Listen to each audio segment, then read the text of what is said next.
ದಕ್ಷಿಣ ಭಾರತದಾದ್ಯಂತ ಎಲ್ಲ ಹಳ್ಳಿಗಳಲ್ಲೂ ಪ್ರವಚನ ಮೂಲಕ ಕಳಿಸಿದಂತಹ ನನ್ನ ಆರಾಧ್ಯ ಗುರುದೈವ ಪ್ರವಚನ ಪಿತಾಮಹ ಪರಮ ಪೂಜ್ಯ ಮಹಾಜಗದ್ಗುರು ಲಿಂಗಾನಂದ ಅಪ್ಪಾಜಿಯವರನ್ನು ಅವರ ಕನಸಂಜಾಡಿ ವಿಶ್ವದ ಪ್ರಥಮ ಮಹಿಳಾ ಜಗದ್ಗುರು ಮಾತಾಜಿಯವರನ್ನು ಸ್ಮರಿಸಿಕೊಂಡು ಇಂದು ಭದ್ರಾವತಿಯ ಬಸವ ಮಂಟಪದಲ್ಲಿ ಶಿವಾನುಭವ ಕಾರ್ಯಕ್ರಮ, ನಾಳೆ ತರೀಕೆರೆಯಲ್ಲಿ ಬಸವ ಜಯಂತಿ ಸರ್ವಶರಣರ ಜಯಂತಿ ನಿಮಿತ್ತವಾಗಿ ಒಂದು ಶಿವಾನುಭವ ಕಾರ್ಯಕ್ರಮವನ್ನು ಇಟ್ಟುಕೊಂಡಿದೆ.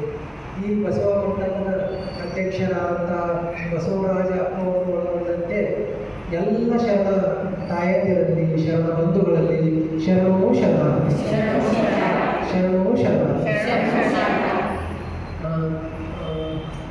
ಚಿತ್ರದುರ್ಗದಿಂದ ಬಂದಿರುವಂಥ ತಾಯಿಗಳು ಮತ್ತು ಅಷ್ಟು ಭದ್ರಾವತಿಯವರು ಬಂದಿದೆ, ಬೇರೆ ಬೇರೆ ಕಡೆ ಭಾಳ ಸಂತೋಷ. ಎಲ್ಲರೂ ರಾಷ್ಟ್ರೀಯ ಬಸವನವರೇ ಅಲ್ಲಿಗೆ ಅಂತ ಅಂತೈತಿ. ರಾಷ್ಟ್ರೀಯ ಬಸವನವರು ಅಂದರೆ ನೀವು ಹೆಚ್ಚಿನ ಎಲ್ಲರೂ ಅಪ್ಪಾಜಿ ಅವರು ನೋಡ್ರಿ, ಎಲ್ಲರೂ ಮಾತಾಜಿಯವರ ಕೈಯಿಂದ ದೀಕ್ಷಾ ಬಂದಿರ್ತಾರಲ್ಲ, ತಾವೆಲ್ಲರೂ ಭಾಗ್ಯವಂತರು, ತಾವೆಲ್ಲರೂ ಭಾಗ್ಯವಂತರಲ್ಲಿ ಸತ್ಯ ಧರ್ಮವನ್ನು ಅವರು ತಿಳ್ಕೊಂಡು ಬಂದಂಥವರು. ನಾನು ಇವತ್ತೊಂದು ವಿಷಯ ಹೇಳಬೇಕಂದ್ರೆ ಬಸವಣ್ಣನವರ ಒಂದು ವಚನ ಇದೆ. ಆ ವಚನ ಕುರಿತ ಸ್ವಲ್ಪ ನೋಡೋದು. ಆ ವಚನ ಏನೈತಪ್ಪ ಅಂತಂದ್ರೆ, ಹಲವು ಕೊಂಬೆಗೆ ಹಾಯಲು ಬೇಡ, ಬರು ಕಾಯಕ್ಕೆ ನೀಡಲು ಬೇಡ, ಲೋಗರಿಗೆ ಕೊಟ್ಟು ಭ್ರಮಿತನಾಗಲು ಬೇಡ, ಆಚಾರವೆಂಬುದು ಆವಸೆಗಳು, ಭಾವ ತಪ್ಪಿದ ಬಳಿಕ ಏಗೈದಳಾಗದು, ಅಂಜದಿರು ಅಡುಕದಿರು, ಪರದೈವಕ್ಕೆ ಎರಗದಿರು, ಕೂಡಲ ಸಂಗಯ್ಯನ ಕೈಯಲ್ಲಿ ಈಸುವುದೆಲ್ಲ ಭಾರ. ಭಾಳ ಸರಳ ಐತೆ. ಇಡೀ ನಮ್ಮ ಲಿಂಗಾಯತ ಧರ್ಮದೊಳಗೆ ನಾವು ಲಿಂಗಾಯತರಾದವರು ಯಾವ ಥರ ಇರಬೇಕು ಅನ್ನೋದನ್ನು ಈ ವಚನದಲ್ಲಿ ಅಪ್ಪ ಬಸವಣ್ಣ ದೇವರು ನಮಗೆ ಹೇಳಿಕೊಟ್ಟಿರ್ತಾರೆ. ಈ ವಚನದಲ್ಲಿ ಹೆಂಗಿರ್ಬೇಕಂದ್ರೆ ಎಲ್ಲ ಹೇಳ್ಬಿಡ್ತಾರೆ. ಹಲವು ಕೊಂಬೆಗೆ ಹಾಯಲು ಬೇಡ ಅಂತಂದ್ರೆ, ಕೊಂಬೆಗೆ ತಿದ್ದಾಡದ ಯಾವಾಗ ಹೇಳ್ತಿದ್ದೀವಿ, ಮಂಗ್ಯಾಗ ಹೇಳ್ತೀವಿ. ಮಂಗ್ಯಾನಂತೆ ಮಾಡ್ಕೊಂಡು ಹೋಗಬೇಡ ಇಡೀ ಜೀವನದಾಗ, ಮನುಷ್ಯ ಮಂಗ್ಯಾನಂತೆ ಮಾಡೋಣ ಅಂತ ಹೇಳ್ತಾರೆ. ಹಲವು ಕೊಂಬೆ ಹಾಯಿ ಅಂದ್ರೆ ಅಲ್ಲಿ ಒಂದು ಚಲೋ, ಇಲ್ಲಿ ಒಂದು ಚಲೋ, ಅದು ಮಾಡಿದ್ರೆ ಚಲೋ, ಬಟ್ಟೆ ಸ್ಥಿರ ಇಲ್ಲ ಉದ್ಯೋಗಕ್ಕೆ ಮಾಡಬೇಡ ಅಂತ. ಈ ವಚನ ಭಾಳ ಬರುಕಾಯಕ್ಕೆ ಹೇಳೋದು ಬೇಡ. ಬರುಕಾಯಕ್ಕೆ ಅಂದ್ರೆ ಹಾಳಾಗಿ ಹೋಗುವಂಥ ಈ ಶರೀರ ಸಲಕ್ಕೆ ಬಡ್ಕೊಂಡು ಸಹಾಯಕ್ಕೆ ಹೋಗಬೇಡ. ಇದು ಮುಂದೆ ಏನೈತೆ ಅದ್ರ ಗೊತ್ತಿಲ್ಲ, ಅದ್ರ ಕಡೆ ಲಕ್ಷ್ಯ ಕೊಡೋದು. ಲೋಗರಿಗೆ ಕೊಟ್ಟು ಭ್ರಮಿತನಾಗಬೇಡ. ಅವ್ರಿಗೆ ಕೊಟ್ಟೆ ಇವ್ರಿಗೆ ಕೊಟ್ಟೆ, ಲೋಗರಿಗಂತ ಈಗ ಪೂಜೆಗಳಿಂದ ನನ್ನ ವಿಷಯ ಆಗೋದು ಅಂತ ಕೊಟ್ಟು ಹಾಳಾಗಿ ಹೋಗ್ಬಿಟ್ಟು ಆಚಾರವನ್ನು ಹಾವಿಸಿದರು. ನಮ್ಮ ಧರ್ಮ ನಡೆಯುವುದು ಸಿದ್ಧಾಂತದ ಧರ್ಮ. ಆಚಾರವೆಂಬುದು ಹಾವಶ್ಯಕರು. ಹೇಳುವುದು ಬಹಳ ಸುಲಭ ಐತಿ, ಅದರಂತೆ ನಡೆಯುವುದು ಬಹಳ ಕಠಿಣ ಐತಿ. ಅದು ಯಾಕಂದ್ರೆ ಅದಕ್ಕೆ ಒಂದು ವಚನ ಹೇಳ್ತಾರೆ, ಭಕ್ತಿ ಎಂಬುದು ಮಾಡಲು ನರರಸದಂತೆ ಹೋಗುತ್ತು ಕೊಡುವುದು ಹೊರಗುತ್ತ. ಒಂದು ಆಚಾರವೆಂಬುದು ಅವಶ್ಯಕರು. ಸತ್ಯಶುದ್ಧವಾಗಿ ಬಸವ ಮಾರ್ಗಗಳನ್ನು ನಡೆಯಕ ಅಂದ್ರೆ ಅಷ್ಟೊಂದು ಕಷ್ಟ. ಅಂದ್ರೆ ಪಾಚಿ ಬಿಟ್ಟಿದ್ದ ಕಲ್ಲಿನ ಮೇಲೆ ನಡೆದ ನೀರಿನ ಪಾಚಿ ಬಿಟ್ಟಿದ್ದ ಕಲ್ಲಿನ ಮೇಲೆ ನಡೆದ ಅಂದ್ರೆ ಅಷ್ಟು ಎಚ್ಚರಿಕೆ ನಡೀಬೇಕು. ಆಚಾರವೆಂಬುದು ಅವಶ್ಯಕರು. ಭಾವ ತಪ್ಪಿದ ಬಳಿಕ ಏನೇನಾಗದು. ಅಕಸ್ಮಾತ್ ನಮ್ಮ ಭಾವನೆ ತಪ್ಪಿ ಹೋಯ್ತಂದ್ರೆ, ಭಾವ ತಪ್ಪುದಂದ್ರೆ ಭಾವದಲ್ಲಿ ಏನು ಚಂಚಲತೆ ಬರುತ್ತೆ, ಅವಿಶ್ವಾಸ ಏನು ಬರ್ತಪ್ಪ ಅಂತಂದ್ರೆ ಅವಾಗ ಏನು ಮಾಡಿದ್ರು ಅದು ಪೂರ್ಣಗೊಳ್ಳಕ್ಕೆ ಸಾಧ್ಯ ಆಗುತ್ತಾ, ನೀನು ಅನ್ಕೊಂಡು ಗುರಿಯನ್ನು ಮುಟ್ಟಕ್ಕೆ ಸಾಧ್ಯ ಆಗುತ್ತಾ. ಅಂಜದಿರು ಅಳಕದಿರು, ಪರದೈವ ಕೆಳಗದಿರು. ಅಂಜಬೇಡ, ಅಳಕಬೇಡ. ನೀನೇನು ಶುದ್ಧವಾದಂಥ ಈ ಸತ್ಯವಾದ ಮಾರ್ಗ ನಡೆಯುತ್ತಿಲ್ಲ, ನೀನು ಅಂಜಬೇಡ, ಅಳಕಬೇಡ. ಮತ್ತು ಇದಕ್ಕೆ ಅಂದರೆ ಅಂಜಿ ಪರದೈವಕ್ಕೆ ಎರಗದಿರು. ಪರದೈವಕ್ಕೆ ಎರಗದಿರು. ಪರದೈವ ಅಂತಂದ್ರೆ ಇಲ್ಲಿ ಹೊರಗೆ ಲಕ್ಷ್ಮೀ, ಗಣಪತಿ, ಸರಸ್ವತಿ ಅದು ಇದು ಪರದೈವ ಅಂತ ಹೆಂಗೆ ತಿಳ್ಕೊಬಾರ್ದು ನಾವು. ಪರದೈವ ಅಂದ್ರೆ ನನ್ನ ಬಿಟ್ಟು ಹೊರಗಡೆ ದೇವರ ಐತಿ ಅಂತ ತಿಳ್ಕೊಂಡೆ ಪರದೈವ. ನನ್ನ ಬಿಟ್ಟು ಇಲ್ಲಿ ಹೊರಗಿಲ್ಲಿ ದೇವರ ಐತಿ, ಅಲ್ಲಿ ಅಲ್ಲಿ ಇಲ್ಲಿ ಏನೇ ತಿಳ್ಕೊಂಡೇವಂದ್ರೆ ಅದಕ್ಕೆ ಪರದೈವ ಅಂದ್ರೆ ನಿನ್ನ ಒಳಗೆ ದೇವರಿಗೆ ತಿಳ್ಕೊಂಡೆ ಅದು ನಮ್ಮ ಧರ್ಮ. ಅದಕ್ಕೆ ಪರದೈವಕ್ಕೆ ಎರಗದಿರು. ಪರದೈವಕ್ಕೆ ಎರಗದಿರು, ಕೂಡಲ ಸಂಗನ ಕೈಯಲ್ಲಿ ಈಸುವುದು ಎನ್ನಬಾರ. ಕೂಡಲ ಸಂಗನ ಕೈಯಲ್ಲಿ ಈಸುವುದು ಎನ್ನಬಾರ. ಇವತ್ತು ನಾನು ಈ ವಚನದೊಳಗೆ ಹೇಳಬೇಕೊಂಡಂಥ ವಿಚಾರ ಈ ವಿಚಾರ. ಕೂಡಲ ಸಂಗನ ಕೈಯಲ್ಲಿ ಈಸುವುದು ಎನ್ನಬಾರ ಅಂದರೆ ಇದು ಅಪ್ಪ ಬಸವಣ್ಣಂದೇ ಹೇಳಿದ್ದು. ಏನು ನೀವೆಲ್ಲ ನಾನು ಹೇಳಿದಂಥ ಸತ್ಯ ಶುದ್ಧವಾದ ಮಾರ್ಗದಲ್ಲಿ ನಡೀತಾ ಹೋಗಿ ನಾನು ಏನು ಶುದ್ಧವಾದ ಬಸವತತ್ವ ಮಾರ್ಗವನ್ನು ಹೇಳಿದ ನಡ್ಕೊಂಡು ಹೋಗಿ ನಿಮಗೆ ಏನು ತೊಂದರೆ ಐತಿ ಏನು ಕಷ್ಟ ಐತೆ ಅದೆಲ್ಲ ಪರಿಹಾರ ಮಾಡೋದು ಯಾರ ಜವಾಬ್ದಾರಿ? ಬಸವಣ್ಣನವರು ನನ್ನ ಜವಾಬ್ದಾರಿ ಒಪ್ಕೊಂಡ್ಬಿಟ್ಟಾರೆ. ಆ ಸಮಯದೊಳಗೆ ನಮಗೆಲ್ಲ ಏನು ಮಾಡ್ಯಾರ? ಪ್ರಮಾಣ ಮಾಡಿಬಿಟ್ಟಾರೆ. ಈ ಪ್ರಮಾಣ ಮತ್ತು ಏನೊಂದು 800 ವರ್ಷ ಆಯಿತು, 900 ವರ್ಷ ಆಯಿತು. ಆ ಪ್ರಮಾಣಕ್ಕೆ ತಕ್ಕಂಗೆ ಆಗ್ತಂತವಾಗ್ಯಾರ. ಯಾರು ಹೇಳ್ತಾರೆ ಕೊಲ್ಲಲ್ಲಿ ಹಾಲು ಬಸವನ ಬೆಳಗಿತು ಹೊಟ್ಟಿದ್ದು ಬಸವ ಒಂದು ಬಸವಣ್ಣ ಬೆಳೆದು ಇಂಥ ಹಲವಾರು ಪವಾಡಗಳೆಲ್ಲ ಬರ್ತವೆ. ಆ ಕಾಲದಾಗಿತ್ತು, ಈ ಕಾಲದಾಗಿತ್ತು, ಹಾಗೇನು ಆಗಕ್ಕೆ ಸಾಧ್ಯ ಇತ್ತು ಅಂತ. ಅದಕ್ಕೆ ಇದೇ ಭಾಗದಲ್ಲಿ ಆದಂಥ ಒಂದು ವಿಚಾರ ಇಲ್ಲಿ ಇದೇ ಭಾಗದಲ್ಲಿ ಶಿವಮೊಗ್ಗ ಜಿಲ್ಲೆ, ಹೊನ್ನಾಳಿ ತಾಲೂಕು ಶಿವಮೊಗ್ಗ ಜಿಲ್ಲೆದಾಗ ಬರ್ತದೆ. ದಾವಣಗೆರೆ ಜಿಲ್ಲೆ ಬರುತ್ತೆ. ಈ ದಾವಣಗೆರೆ ಜಿಲ್ಲೆಯ ಹೊನ್ನಾಳಿ ತಾಲೂಕಿನಲ್ಲೇ ಹೋಗ್ತದೆ. ಗುರುಮಲ್ಲಪ್ಪನವರು ಅಂದರೆ ಅವರ ಜೀವನದಲ್ಲಿ ಸಾಧನೆ ಮಾಡಿ ಬಸವನ ಮಾರ್ಗದಲ್ಲಿ ಸಾಗಿ ಅವರೇ ಗುರುಮಲ್ಲೇಶ್ವರರು ಅಂತಾಗಿ. ಗುರುಮಲ್ಲೇಶ್ವರ ದೇವರು ಗುರುಮಲ್ಲೇಶ್ವರರು, ಮೈಸೂರು ಪಟ್ಟಣದಲ್ಲಿರುವ ದೇವರು ಗುರುಮಲ್ಲೇಶ್ವರರು ಸತ್ಯವಾದ ಶುದ್ಧವಾದ ಬಸವ ಅನುಯಾಯಿಗಳು. ಹೆಂಗೆ ಬಸವನ ಎಲ್ಲ ನಾಶ ಆಗುವಂತೆ ಯಡಿಯೂರ ಸಿದ್ದಲಿಂಗೇಶ್ವರರು ಬಂದರು 15ನೇ ಶತಮಾನ. ಆಮೇಲೆ 16ನೇ ಶತಮಾನ ಜೇವರ್ಗಿ ಷಣ್ಮುಖ ಶಿವಯೋಗಿಗಳು ಬಂದರು. ಆಮೇಲೆ 17ನೇ ಶತಮಾನ 18ನೇ ಶತಮಾನದೊಳಗೆ ಇವರು ಬಂದರು, ನಮ್ಮ ಮತ್ತೆ ಬೇರೆ ಎಲ್ಲ ಶರಣರು ಸಾಂತರು ಹೀಗೆಲ್ಲ. ಹಾಗೆ ಇವರು 19ನೇ ಶತಮಾನದೊಳಗೆ ಬಂದವರು ಆ ಬಸವಣ್ಣನ ಸ್ವರೂಪರಾಗಿ ಬಂದಂಥವು ದೇವರು ಗುಡ್ಡ ಗುರುಮಲ್ಲೇಶ್ವರ. ಅವರು ಇದೇ ಭಾಗ ಹೊನ್ನಾಳಿ ತಾಲೂಕು ಪಕ್ಕನೇ ಯಾವ ಹಳ್ಳಿ, ಆ ಹಳ್ಳಿಗಳನ್ನು ಹುಟ್ಟಿದವರು ಶುದ್ಧವಾದಂಥ ಬಸವತತ್ವವನ್ನೇ ಬದುಕಿದವರು, ಶುದ್ಧವಾದಂಥ ಬಸವತತ್ವವನ್ನೇ ಯಾವತ್ತೂ ಬೋಧನೆ ಮಾಡ್ಕೋತಿದ್ರು. ಹಾಗೆ ಬೋಧನೆ ಮಾಡ್ಕೋತಿರ್ತ ಭಾಳ ದೊಡ್ಡ ಪವಾಡ ಪುರುಷ. ಯಾರು ಪವಾಡಗಳಂದ್ರೆ ಯಾರು ನಿಷ್ಠೆಯಿಂದ ಶಿವಯೋಗ ಮಾಡ್ತಾರೆ, ಯಾರು ನಿಷ್ಠೆಯಿಂದ ಲಿಂಗ ಪೂಜೆಯನ್ನು ಮಾಡ್ಕೊಂಡ್ರೆ ಆ ಬಸವಾದಿ ಶಿವಶರಣರಲ್ಲಿ ಹೇಳುವಂಥ ವಚನಗಳಲ್ಲಿ ಯಾರು ಸಾಕ್ತಾರಲ್ಲ ಅವ್ರಿಗೆ ಆ ಶಕ್ತಿ ಇರುತ್ತೆ, ತಾನೇ ಬಂದು ಬಿಡುತ್ತೆ, ಸರಳವಾಗಿ ಬರುತ್ತೆ. ಅದಕ್ಕೆ ಭಾಳ ಪುರುಷಗಳು ಪಾದ ಪುರುಷ, ಹಸ್ತ ಪುರುಷ, ವಾಣಿ ಪುರುಷ, ದೃಷ್ಟಿ ಪುರುಷ, ಮನ ಪುರುಷ, ಇವು ಪಂಚಪುರುಷಗಳಿರ್ತವೆ. ಪಂಚಪುರುಷಗಳಿರ್ತಾವೆ. ಈ ಪಂಚಪುರುಷಗಳನ್ನು ಗಳಿಸಕ್ಕೆ ಎಷ್ಟೋ ಜನ ಸಾಧನೆ ಸಿದ್ಧಿಗಳು ಹಾಗೆಲ್ಲ ಮಾಡ್ಬಿಡ್ತಾರೆ. ನಮಗೇನಿದ್ರು ನಾವು ಲಿಂಗ ಪೂಜೆ ಮಾಡುವಾಗ ಈ ಪಂಚಪುರುಷಗಳು ಸರಳವಾಗಿ ನನ್ನನ್ನು ತಾನೇ ಗೊತ್ತಿರ್ತಾವೆ. ಹಂಗೆ ಇದ್ರ ಬಗ್ಗೆ ಒಟ್ಟೆ ಒಂದು ಡೌಟ್ ಇರಬಾರ್ದು ಅಂತ ಒಂದು ವಿಚಾರ. ಆ ದೇವರು ಗುರುಮಲ್ಲೇಶ್ವರ ಭಾಳ ದೊಡ್ಡ ಪವಾಡ ಪುರುಷರಿದ್ರು. ಅವ್ರ ಜೀವನ ಚರಿತ್ರೆಯನ್ನು ಅವ್ರು ಓದ್ಕೊಂಡು ಹೋದರೆ ರೋಮಾಂಚನ ಅನ್ನಿಸ್ತೈತಿ.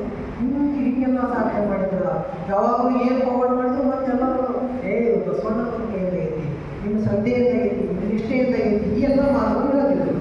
ಅವ್ರ ಪವಾಡ, ಅವರ ಜ್ಞಾನ ಇದನ್ನೆಲ್ಲ ತಿಳ್ಕೊಂಡಂತ ಅಲ್ಲೇ ಮೈಸೂರು ಪಕ್ಕದಲ್ಲಿರುವಂಥ ಒಂದು ಊರಿನ ಗುಂಡಪ್ಪ ಶಾಸ್ತ್ರಿ ಅಂತ ಒಂದು ಬಂದ್ಬೇಟೆ.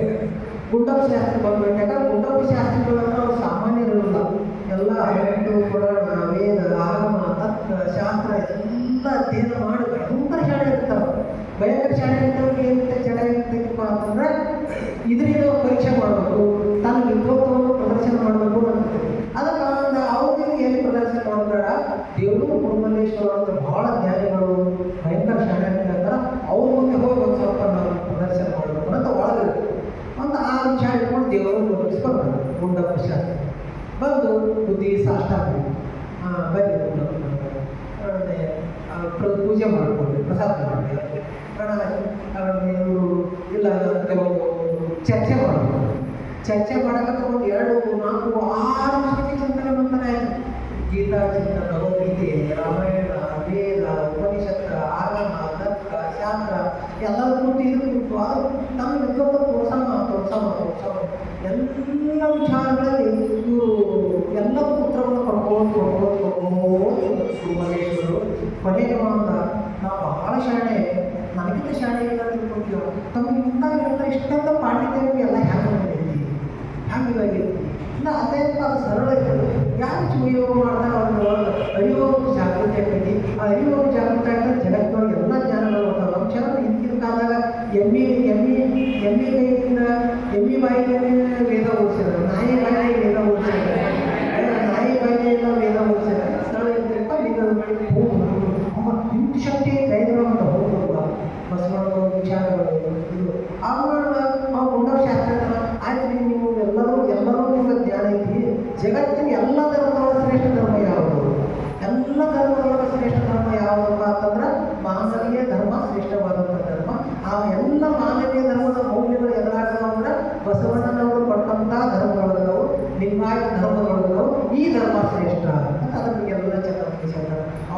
ಕ್ಷತ್ರಿಯ ತನ್ನ ಎಲ್ಲ ಅಹಂಕಾರ ತನ್ನೆಲ್ಲ ಮುಗಿದು ಸತ್ಯವಂತ ಶುದ್ಧವಾದಂಥ ಮಾರ್ಗವನ್ನು ಇವರು ತಿಳ್ಕೊಂಡೆ ಅಂತಿದ್ರು ಅವಮಾನ ಸಾಧನ ಹಾಕಿ ಇದು ಬುದ್ಧಿ ಇನ್ನು ನಾನು ನಿಮ್ಮ ಪೂರ್ಣ ಜೀವನ ಎಲ್ಲ ನಾನು ನಿಮ್ಮ ಭಕ್ತನಾಗೇ ಇರ್ತೀನಿ. ಗುರುಗಳಂದು ನಿಯಮ, ದೇವರಂದು ನಿಯಮ, ನನಗೇನು ನನ್ನ ಬಂಧು ಒಳಗೆ ಎಲ್ಲ ನಿಯಮ ಇನ್ನು ನಾನು ಸರಿಯಾಗಿ ಮಾರ್ಗದರ್ಶನ ಮಾಡ್ಕೊಳ್ತಿದ್ವಿ. ಆಯ್ತಪ್ಪ ಯಾರಿಲ್ಲ ಅಂತೇಳಿ ಆಶೀರ್ವಾದಗಳು ತನ್ನ ದೊಡ್ಡವರಿಗೆ ಹಾಕಿ ಒಂದು ವಚನ ಕಟ್ಟವನ್ನು ಕೊಡ್ತಾರೆ. ನಾವು ತಾಳೆಗಾರ ವಚನ ಕಟ್ಟ ಒಂದು ವಚನ ಕಟ್ಟ ಬಸವಣ್ಣ ಗುರು ಬಸವಣ್ಣನವರು ವಚನ ಕಟ್ಟ ಕೊಡ್ತಾರೆ. ನೀನು ಸದಾ ಈ ವಚನವನ್ನು ಅಧ್ಯಯನ ಮಾಡ್ಕೊತ ಹೋಗಪ್ಪ, ಈ ವಚನದ ಹೆಂಗೆ ಹಾಕಿ ಮತ್ತು ಅದನ್ನೇ ಸಮಾಜಕ್ಕೆ ಬೋಧನೆ ಮಾಡ್ಕೊತ ಹೋಗು ಅಂತ ನಾವು ಆಶೀರ್ವಾದ ಮಾಡಿ ಕಳಿಸ್ತಾರೆ. ಗುರುದಕ್ಷ ಅವ್ರು ತೊಗೊಂಡ್ರೆ ಹಂಗೆ ವಚನವನ್ನು ಓದ್ತಿರ್ತಾರೆ. ಮನೆಗೆ ಹೋದ ತಕ್ಷಣ ಅವ್ರು ಮಾಡಿದ ಒಂದೇ ಕೆಲಸ ಏನಪ್ಪ ಅಂತಂದ್ರೆ ಅವರು ಜಗಲಿ ಎಲ್ಲ ಜಲ ಮಾಡಿರ್ತಾರೆ. ಜಗಲಿನಲ್ಲಿ ಏನಿದ್ರು ನಾವು 108 ನಿಜಂತರ ಕೂಡ ಎಲ್ಲ ಥರದ ಹಾಕಿ ಅಲ್ಲಿ ಕೇವಲ ಒಯ್ದು ಗೋಮಲೇಶ್ವರ ಕೊಟ್ಟಂಥ ವಚನ ಕಟ್ಟಂತ ವಚನ ಕಟ್ಟಿಟ್ಟು ದಿವಸ ಪ್ರತಿ ದಿವಸ ಬರೋದು ಅಲ್ಲಿ ಕುತ್ಕೊಂಡು ಧ್ಯಾನ ಮಾಡೋದು. ಲಿಂಗ ದೀಕ್ಷೆ ಆಗಿರೋದು ಅವ್ರಿಗಿನ ಕುತ್ಕೊಂಡು ಧ್ಯಾನ ಮಾಡೋದು. ಧ್ಯಾನ ಮುಗಿಸಿದ ತಕ್ಷಣ 5-10 ವಚನ ಓದು. ಶಾಸ್ತ್ರ ಭಾಳ ಜ್ಞಾನಿಗಳಿದ್ರು ವಚನ ಓದೋದು.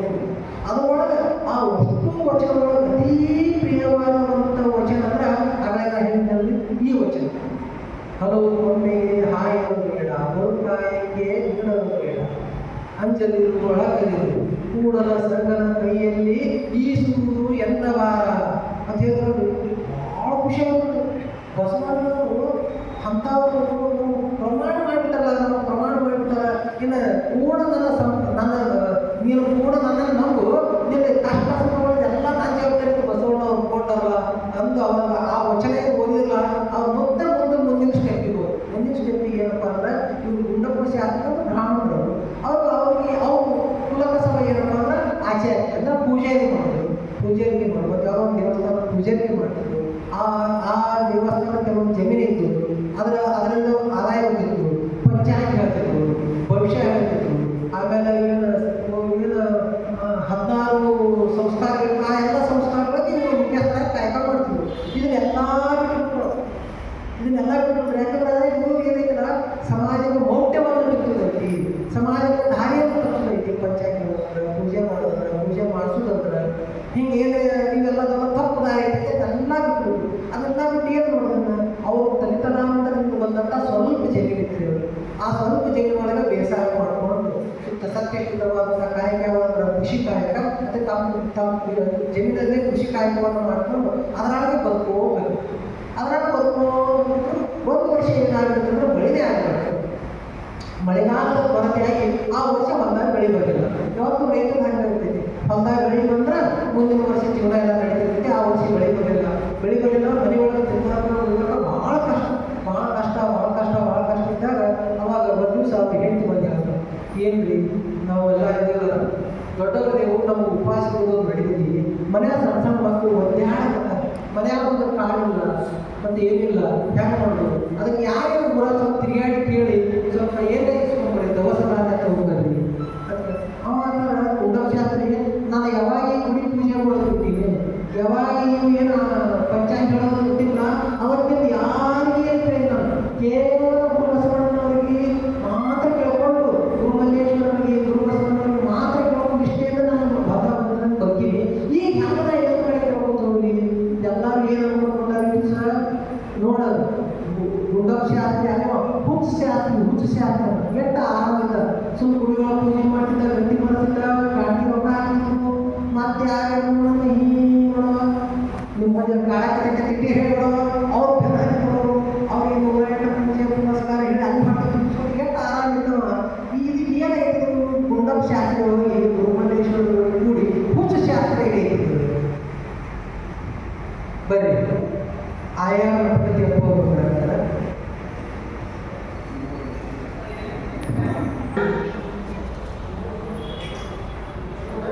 ಎಲ್ಲ ಅವೆಲ್ಲ ಮ್ಯಾಕ್ ಮಾಡ್ತಾರೆ ಫ್ರೆಶ್ ಆಗಿರ್ತಾರೆ. ಆ ಎಲ್ಲರ ಬೇಕಿದ್ರೆ ನೀವು ಎಲ್ಲ ಹಾಕೋತಿದ್ದಿಲ್ಲ. ಅದಕ್ಕೆ ಅಕ್ಕನಾಗಲಾಂಬಿಕೆ ತಾಯಿಯವರು ಮತ್ತೆ ಹೇಳಿದ್ರೆ ಮನದೊಡೆಯ ಮಹಾದೇವ ಮನವ ನೋಡಿ ಎಂದು ಮನುಜರ ಕೈಯಿಂದ ಒಂದೊಂದ ಕೊಡಿಸುವುದು.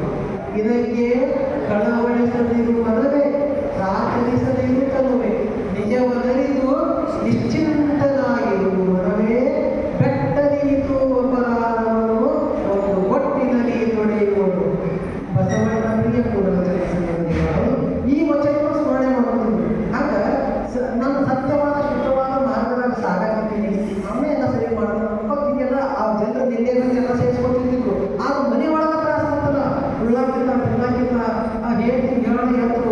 ಎದ್ದು ಏನು ಮಾಡಪ್ಪ ಜೀವನ ವ್ಯಾಸರ ಆಯ್ತು. ಅಲ್ಲಿಂದ ಸೀದಾ ಏನು ಮಾಡಿದ್ರು ತಮ್ಮ ಪೂಜಾ ಕೋಣಿ ಒಳಗೆ ಪೂಜಾ ಕೋಣಿ ಒಳಗೆ ಹೋಗದೆ ಪೂಜಾ ಕೋಣಿ ಗದ್ದಿ ಮೇಲೆ ಇಟ್ಟಿದ್ರು ವಚನ ತೆಗೆದು ಅವ್ರಿಗೆ ಭಾಳ ಪ್ರಿಯವಾದಂಥ ವಚನ ಯಾವುದು? ಹಲವು ಕೊಂಬೆಗೆ ಹಾಯಿಗಳು ಬೇಡ, ಕೂಡಲ ಸಂಗಮ ದೇವರ ಕೈಯಲ್ಲಿ ಈಸುವುದೆಲ್ಲ ಭಾರ. ಆ ವಚನ ಅದೊಂದು 4-5 ಸರ್ತಿ ಹೊಳ್ಳಿ ಓದಿದ್ರು ಬಸವಣ್ಣ. ನೀನು 600 ವರ್ಷದ ಈ ಮಾತು ಕೊಟ್ಟು ಮತ್ತೆ ತಪ್ಪಿರಪ್ಪ ಮತ್ತೆ ಶಿಫ್ಟ್ ಬಂದು ಸ್ವಲ್ಪ ಬೇಜಾರು ಮಾಡಿಕೊಂಡು ಅಲ್ಲೇ ಅವರು ಪೆನ್ ಇತ್ತು, ಆ ಪೆನ್ ತಗೊಂಡು ಅದನ್ನ ಗೆರೆ ಮಾಡೋದಕ್ಕೆ ಮಾತಾಡೋ ಮುಚ್ಚಿ ಹೊರಗಡೆ ಹೋಗಿ ಸ್ವಲ್ಪ ತಿಂಗಳು ಹೋಗಿ ಎಲ್ಲ ಒಂದು ಕೆರೆ ಕುಂತು ಮಾಡಿ ಮತ್ತು ವಾಪಸ್ ಸಂಜೆ ಸಾಯಂಕಾಲ ಮನೆಗೆ ಬಂದು ಸಾಯಂಕಾಲ ಮನೆಗೆ ಬಂದಾಗ ಮನೆಯಲ್ಲಿ ಬರೋದಿಲ್ಲ. ಮನ್ಯಾಗ ಘಮ ವಾಸನೆ ಮಾಡೋದಕ್ಕೆ ಅಂದ್ರೆ ಅಡಿಗೆ ಮಾಡಿ ವಾಸನೆ ಮಾಡೋದಕ್ಕೆ ಮಕ್ಕಳೆಲ್ಲ ಚೆಂದಾಗಿ ಅಲ್ಲ ಆಟ ಆಡಕತ್ತಾರ. ಗಾಬರಿ ಹುಡುಗರು ಮತ್ತು ಆಟ ಆಡ್ತಾರೆ, ಹುಡುಗಾಗಿಲ್ಲ ಮಕ್ಕಳು ಆಟ ಆಡಕತ್ತಿದ್ರು. ನೋಡಿದ್ವಿ ಅವ್ರು ಹೇಳಿ ಬರ್ರಿ ಎಟ್ಟದಾಯ್ತು ಅನಿಸುತ್ತೆ. ಮಕ್ಕಳೆಲ್ಲ ಎಟ್ಟದಾಗ ತಾಯಿ ನೋಡಿ ಊಟ ಮಾಡಿದ್ರು. ನೀವು ಬರ್ರಿ ಊಟ ಮಾಡಿ. ಊಟ ಮಾಡಿದ್ರು ಮತ್ತೆ ಎಲ್ಲ ಕಾಳೆಲ್ಲ ಕಡಿಯೆಲ್ಲ ಎಲ್ಲಿಂದ ಹೆಂಗೆ ಮಾಡಿದ್ವಿ ಆದ್ರೆ ಇವಾಗ ನೀವು ಹೇಳಿ ಕಳಿಸಿದ್ರಲ್ಲ. ಆ ಗುರುಮಲ್ಲಪ್ಪ ಅವ್ರ ಕೈ ಹೇಳಿ ಕಳಿಸಿದ್ರೆ ಗುರುಮಲ್ಲಪ್ಪ ಅವ್ರ ಗಾಡಿ ಹೋಗ್ಕೊಂಡು ಮತ್ತೊಂದು ಇಬ್ಬರು ಆಳು ಹೊತ್ಕೊಂಡು ತಂದೆಲ್ಲ ಸತ್ಯ ನಡೆಸಾಗಿ ಮುಂದಿನ ವರ್ಷ ಮಳೆಯಾಗಿ ಬೆಳಿ ಬರ್ತಕ್ಕೋ ಸಾಲುವಷ್ಟು ತಂದು ವಿಷಯ ಆಗಿದೆ ಗುರುಮಲ್ಲ. ಅವ್ರು ಹೆಂಗಿದ್ರು ನೆನಪಿದ್ರು ಮತ್ತೆ ಏನು ಹೇಳಿದ್ರು ಅವ್ರು ಹೊಟ್ಟೆ ಮಾತಾಡ್ತಿದ್ರು, ಹೊಟ್ಟೆ ಬಾಯಿ ಮುಚ್ಕೊಂಡಿದ್ರು. ನಾನೇ ಸಾಕಾಗಿ ಈಗಪ್ಪ ಅವ್ರಿಗೂ ಮಾತಾಡ್ತಾರೆ, ನೀವೇನೋ ಮಾತಾಡೋದಿಲ್ಲ ಮಾತಾಡಿದ್ರೆ ಅವಾಗ ಬಾಯಿ ತಂದು ತೋರಿಸಿದ್ರು, ನಾಲ್ಕು ನೀರು ಹೊಡೆದಿದ್ರಿ. ಅವಾಗ ಹೊಂದಿಸ್ಕೊಂಡು ಹೇಳಿದ್ರು, ಇಲ್ಲ ನಿಮ್ಮ ಮನೆಯವರು ಗುಂಡಪ್ಪ ಶಾಸ್ತ್ರಿಗಳು ನನಗೆ ಭಾಳ ವಿಷಯ ಹೇಳಿದ್ರು ಎಲ್ಲ ತಂದು ಕೊಡಾಕ ಲೇಟ್ ಆಗಿರ್ತದೆ. ಈ ದಾರ್ಯಾಗ ಲೇಟಾಗಿ ನಾನು ನಾನೇ ಕೊಡ್ತಾರೆ ನೀವು ಮಾತು ತಪ್ಪಿದೆ ಕೊಡದಾಗ ತಾಯಿ ಎದು ಕೊಡಾಕಿದ್ವಿ ಮಾತಾಡೋಕ್ಕಾಗಬಹುದು. ಅದಕ್ಕೆ ಗುಂಡಪ್ಪ ಶಾಸ್ತ್ರಿಗಳು ಬಂದ ತಕ್ಷಣ ಹೇಳಿ ನಾನು ಕೊಟ್ಟು ಮಾತು ಹೊಟ್ಟೆ ತಪ್ಪಂಗಿಲ್ಲ, ಇದು ಲೇಟ್ ಆಗಿದ್ರೆ ಕ್ಷಮಾ ಮಾಡತ್ತೇಳಿ ಗುಂಡಪ್ಪ ಶಾಸ್ತ್ರಿಗಳು ಕೈ ಮುಗಿದೋಗ್ಯಾರಲ್ಲಿ. ಗುರುಮಲ್ಲಪ್ಪನವರು ಗುರುಮಲ್ಲೇಶ್ವರರೇ ಬಂದಾರ. ಗುರುಮಲ್ಲೇಶ್ವರರು ಬೇರೆ ಅಲ್ಲ, ಬಸವಣ್ಣನವರು ಬೇರೆ ಅಲ್ಲ, ಗುರುಮಲ್ಲೇಶ್ವರರೇ ಬಂದಾರ. ಎಲ್ಲದರ ಹುಡುಕಾಡ್ಕೋ ನಾವು ಹೋಗಿ ಬೆಟ್ಟೆ ಸಾಕ್ತಾನೆ. ಬುದ್ಧಿಯೇ ನಾನು ಕ್ಷಮಾ ಮಾಡಿ ಯಾಕಪ್ಪ ಏನಾಯ್ತು? ಇಲ್ಲ ಬುದ್ಧಿ ನನಗೆ ಕ್ಷಮಾ ಮಾಡಿ, ನನಗೆ ವಚನಗಳ ಮ್ಯಾಲ ನಾನು ಸಂಶಯ ಪಡಬಾರ್ದಾಗಿತ್ತು. ಅದರೊಳಗೆ ಬಸವಣ್ಣನವರು ಪ್ರಮಾಣ ಮಾಡಿದ ವಚನದ ಮೇಲೆ ನಾನು ಸಂಶಯ ಪಡಬಾರ್ದಾಗಿತ್ತು. ಅದಕ್ಕೆ ನನಗೆ ಕ್ಷಮಾ ಮಾಡಿ, ಇಲ್ಲ ನನ್ನ ಜೀವನದಲ್ಲಿಯೇ ನಾನು ಈ ವಚನಗಳ ಮೇಲೆ ಸಂಶಯ ಪಡುವುದಿಲ್ಲ ಅಂತೇಳಿ ಭಾಳ ನಿಷ್ಠೆಯಿಂದ ಎಲ್ಲ ಒಪ್ಕೊಂಡ್ಮೇಲೆ ಅವಾಗ ದೀಕ್ಷೆ ಮಾಡಿ ಇನ್ನು ಈ ಬಸವ ತತ್ವವನ್ನು ಬಸವ ಧರ್ಮವನ್ನು ಪ್ರಚಾರ ಮಾಡುವಂಥ ಕೆಲಸವನ್ನು ನೀವು ಮಾಡಿ ಅಂತ ಕಳಿಸಿದ್ರು. ಆ ಪಂಡಿತ ಏನೋ ಗುಂಡಪ್ಪ ಶಾಸ್ತ್ರಿಗಳು ಇದ್ದಲ್ಲ, ಇಷ್ಟು ದೀಕ್ಷೆಯನ್ನು ಪಡೆದು ಆ ಧರ್ಮವನ್ನು ಪ್ರಚಾರ ಮಾಡ್ಬೋದು. ಅಂದ್ರೆ ನಾವೇನು ಮಾಡಬೇಕಾಗೈತಿಪ್ಪ ಅಂತಂದ್ರೆ ನಾವೆಲ್ಲರೂ ಏನು ಮಾಡಬೇಕಾಗೈತಿಪ್ಪ ಅಂದ್ರೆ ಬಸವಣ್ಣನವ್ರ ಮೇಲೆ ಬಸವಾದೀಶ್ವರನವ್ರ ಮೇಲೆ ನಂಬಿಕೆ ಇಡಬೇಕು. ಎಷ್ಟೊಂದು ನಂಬಿಕೆ ಇಡಬೇಕಾದ್ರೆ ಬಸವಣ್ಣನವರು ಬಸವಾದೀಶ್ವರನವರು ಅಂದ್ರೆ ಬೇರೆ ಅಲ್ಲ, ಇಂಥ ಗುರುಮಲ್ಲೇಶ್ವರರು ಅಂದ್ರೆ ಬೇರೆ ಅಲ್ಲ, ಅಲ್ಲಿಂದ ಇಲ್ಲಿವರೆಗೆ ಆದಂಥ ಯಾವ ಶರಣರು ಬೇರೆ ಅಲ್ಲ. ಅಪ್ಪಾಜಿ ಮಾತಾಜಿ ಅಳಕಟ್ಟಿಯವರು ಏನು ಅಂದ್ರೆ ಇವೇನು ಪ್ರೆಸೆಂಟ್ ಎಲ್ಲ ಈಗ ನಮ್ಮ ಕಾಲದಲ್ಲಿದ್ದಾರಲ್ಲ, ಇವ್ರು ಯಾರು ಬೇರೆ ಅಲ್ಲ. ಅದಕ್ಕೆ ಇವ್ರು ಯಾರು ಬೇರೆ ಅಲ್ಲ, ಅವ್ರು ಸ್ವರೂಪೇ ಇವರಾಗಿರ್ತಾರೆ. ನಾವು ಅವ್ರು ಹೇಳಿದಂಥ ವಿಚಾರಗಳು, ಅವ್ರು ಹೇಳಿದಂಥ ನಡೆದಂಥ ಮಾರ್ಗಗಳಲ್ಲಿ ಒಂದು ಸ್ವಲ್ಪ ಸಂಶಯ ಕೊಡೋದಿಲ್ಲ. ನಾನು ಇದರಂತೆ ಜತ್ ತಾಲೂಕಿನ ಒಂದು ಊರು ಹೋಗಿದ್ದೀನಿ, ಅಲ್ಲಿ ತೇರಿಯದಂತ ಒಬ್ಬರು ಅವ್ರ ಬೆಟ್ಟೆಯಲ್ಲಿ ಮಾತಾಡ್ತಿದ್ರು. ಮತ್ತು ಹೆಂಗೈತ್ರಿ ನೀವು ಬಸವ ಮಾರ್ಗ ಹೋಗಿದ್ದ ಮೊದಲು ಹೆಂಗೈತಿ ಬಸವ ಮಾರ್ಗ ನಂಗೆ ಮಾತೆ ಮಹಾರಾಜಿ ತಾಯಿಯವರು ಸಂಪರ್ಕ ಮಂಡಳ ಅವರು ಎಲ್ಲ ಚಲೋ ಅಂತ ಹೇಳಿ ಲಿಂಗ ದೀಕ್ಷೆ ಮಾಡಿ ಇದು ಮಾಡ್ಯಾರ. ಯಾವಾಗ ಮಾತಾಡಿದ್ರು ಈ ಮಾತು ತಂದಾರೆ ರಾತ್ರಿ ಬಸವರು ಮಾಡಿ ಬಸವ ಮಠ ಮಾಡ್ಯಾರ, ಭೋಜನವಾಡಿ ಅಂತೇಳಿ ಮಾಡ್ಯಾರ. ನಾವು ಯಾವಾಗ ಈ ಮಾರ್ಗಕ್ಕೆ ಬಂದೇವ್ರಿ ತೇರಿಯವ್ರು ಯಾವಾಗ ಈ ಮಾರ್ಗಕ್ಕೆ ಬಂದಿದ್ದೀವಿ ನಾರಾದ್ರೆ ನಮ್ಮ ಮಕ್ಕಳು ಆರಾಮದ, ನಮ್ಮ ಸಂಬಂಧಿಕರಾದ ನಮ್ಮ ಸಂಬಂಧಿಕರ ಮತ್ತೆ ಎಟ್ಟೆಡ್ಕೊಳ್ಳೋದ್ರೆ ಒಬ್ಬರು ಆರಾಮದಾರೆ. ಅಂದ್ರೆ ಈ ಬಸವ ಮಾರ್ಗ ಅಂದ್ರೆ ಸತ್ಯ ಮಾರ್ಗ ಅಂದ್ರೆ ಹಂಗೆ ಆರಾಮ ಇಲ್ಲಾಕೇ ಬೇಕು, ಒಳ್ಳೇದು ಆಗಕ್ಕೇ ಬೇಕು. ಮತ್ತು ಕೆಲವರು ಆಕ್ಟಿವ್ ಇಲ್ಲ. ಯಾಕೆ ಆಕ್ಟಿವ್ ಇಲ್ಲ ಅಂದ್ರೆ ಅವ್ರ ಮನಸ್ಸಿನೊಳಗೆ ಏನೇ ಸ್ವಲ್ಪ ಸಂಶಯ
ಆಗಿ 5 ವರ್ಷ ಆಗಿ ಆಮೇಲೆ ಬಂದು ನಾನು ಇಳಕಲ್ ಅಪ್ಪಗಳ ಕಡೆಯಿಂದ ಎಲ್ಲ ಮಾರ್ಗವನ್ನು ತಿಳ್ಕೊಂಡು ಶಿವರಾಜ ಇಳಕಲ್ ಅಪ್ಪಗಳ ಕಡೆಯಿಂದ ಈ ಶುದ್ಧವಾದಂಥ ಬಸವ ಮಾರ್ಗವನ್ನು ತಿಳ್ಕೊಂಡು ಅಧ್ಯಯನ ಮಾಡ್ಕೊಂಡು ಈ ಶುದ್ಧವಾದ ಮಾರ್ಗದಲ್ಲಿ ನಾನು ನಡೆಯಾಕಿದ್ದೇನೆ. ಒಂದು ಸ್ವಲ್ಪ ಯಾವುದೋ ಇಲ್ಲದೆ ಶುದ್ಧವಾದಂಥ ಬಸವ ಮಾರ್ಗ ನಡೆಯುತ್ತೆ. ನನಗೆ ಈಗ ಅನ್ಸತ್ತೈತಿ ಅಪ್ಪಾಜಿಯವರೇ ಹಿಡ್ಕೊಂಡು ನನಗೆ ಈ ಮಾರ್ಗಕ್ಕೆ ತಗೊಂಡ್ಬಂದಾರ, ಅಪ್ಪಾಜಿಯವರು ಹಿಡ್ಕೊಂಡು ಈ ಮಾರ್ಗಕ್ಕೆ ತಗೊಂಡ್ಬಂದಾರ ಅನ್ಸತ್ತೈತಿ. ಅದಕ್ಕೆ ನೀವೆಲ್ಲರೂ ಏನಂದ್ರೆ